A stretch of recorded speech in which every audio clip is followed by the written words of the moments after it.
अगर दुखी हो तो ध्यान रखना जतन से नहीं जी रहे हो। दुख बढ़ता जाता है तो ध्यान रखना गलत दिशा पकड़ ली। किसी और को दोष मत देना, क्योंकि किसी और को दोष देके कोई कभी बदल ना पाया। किसी और को दोष मत देना, क्योंकि किसी और को दोष देने का अर्थ जीवन का रूपांतरण फिर कभी भी ना हो पाएगा। अगर आंख में आंसू हो तो कारण अपने हृदय में खोजना। कौन रोता है किसी और की खातिर ए दोस्त, सबको अपनी ही किसी बात पर रोना आया। अगर ओंठों पर मुस्कुराहट हो तो भी कारण भीतर है, आंखों में आंसू हो तो भी कारण भीतर है। जिसने देखा कि कारण बाहर है वही अधार्मिक है। जिसने ये बात समझ ली कि मेरी जिंदगी में जो भी घट रहा है वो मेरा ही कृत्य है, वो मेरे ही होश और जतन या बेहोशी और गैर जतन का परिणाम है, वह व्यक्ति धार्मिक हो गया। फिर दुख ज्यादा देर तुम्हारे पास ना रह सकेगा। फिर तुम अचानक पाओगे एक क्रांति शुरू हुई।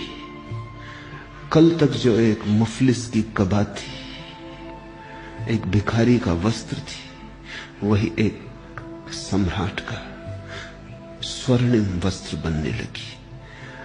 कल तक जहां सिवाय कंकड़ पत्थर के कुछ भी न मिला था, वहीं हीरे जवाहरात उपलब्ध होने लगे। जहां से तुम गुजरे हो वहीं से बुद्ध भी गुजरते, पर देखने की आंख अलग अलग है, होश का ढंग अलग अलग है। दो तरह से आदमी जी सकता है। एक ढंग है ऐसे जीने का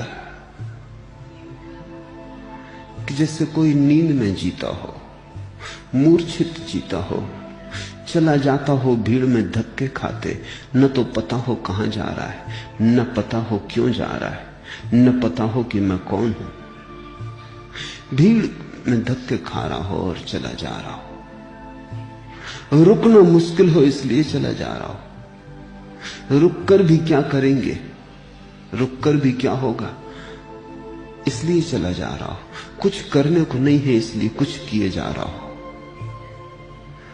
एक तो जिंदगी ऐसी है बेहोश, और एक जिंदगी होश की है कि प्रत्येक कृत्य सुनियोजित है और प्रत्येक कृत्य सुविचारित है और प्रत्येक कृत्य के पीछे एक जागरण है, जानते हुए किया गया है, अनजाने नहीं किया गया, अचेतन से नहीं निकला है, अंधेरे से नहीं आया है, भीतर के होश से पैदा हुआ है।